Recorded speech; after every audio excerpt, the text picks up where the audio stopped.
Voici le corrigé de sa dictée numéro 11, qui était chargé en homophones grammaticaux notamment, ce qui a dû vous mettre en difficulté, c'est normal. Il fallait prendre le temps de la réflexion. Alors le premier homophone, le facteur s'est approché de la boîte aux lettres. Il n'y a pas de nom à la suite, donc on élimine CES et SES. On envisage les deux suivants. C''EST, S''EST. Je vous rappelle qu'on remplace par je me suis, pour vérifier. Cela donne je me suis approché. Ça fonctionne, il faut donc écrire S''EST. Les colis qu'il avait transportés. Voici un participe passé qui est employé avec auxiliaire.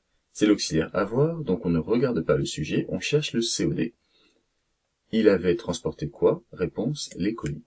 Le COD est bien placé avant, on dit antéposé. Il faut donc accorder le participe passé avec celui-ci. Transporter et S. Était trop large pour entrer dans la boîte. Il s'agit ici d'un adjectif qualificatif, on peut dire je suis large. Qui est-ce qui est large? Ce sont les colis. Large doit prendre un S. Encore une fois, il arrive que par inattention, on ait tendance à se tromper sur la marque du pluriel.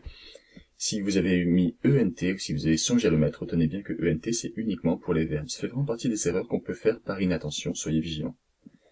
Les enfants ont couru vers lui. Voici encore une fois un participe passé employé avec auxiliaire, l'auxiliaire avoir.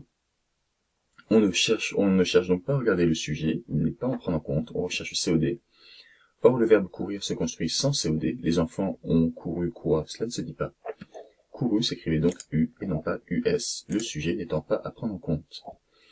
Tout content de voir qu'il sortait des paquets. Alors voilà l'homophone tout, qui est réellement difficile. Voilà, ici, pardon, je m'embrouille. Ici, il est employé avant un adjectif. Et je vous rappelle que dans ces cas de figure, il est adverbe, il a le sens de très, complètement, entièrement. On pourrait dire très content, complètement content.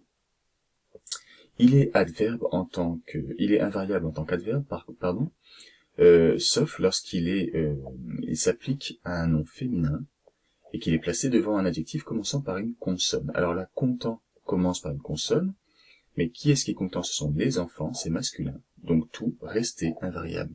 Il fallait écrire tout, T-O-U-T. Et puisque ce sont les enfants, il fallait mettre un S par contre à la fin de content. C'est une vraie difficulté ça, mais retenez qu'il est adverbe devant un adjectif.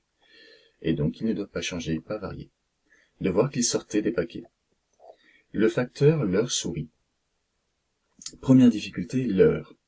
Alors, on regarde toujours de quoi il est suivi. Ici, il est suivi du verbe sourire. C'est pratique. Lorsque l'heure est placée avant un verbe, il est invariable, il ne prend jamais de S. S'il y a une chose à retenir pour cet homophone qui est compliqué aussi, c'est ça. L'heure devant un verbe, jamais de S. Le verbe sourire peut vous poser difficulté. Vous allez hésiter à mettre un E ou un T à la fin. Sourire est un verbe ici du troisième groupe, et c'est vrai que le troisième groupe est irrégulier. Mais sourit s'écrit avec un T à la fin. C'est ainsi qu'il faut le conjuguer. Noël approchait, mais ce serait quelqu'un d'autre qui leur apporterait leur cadeau.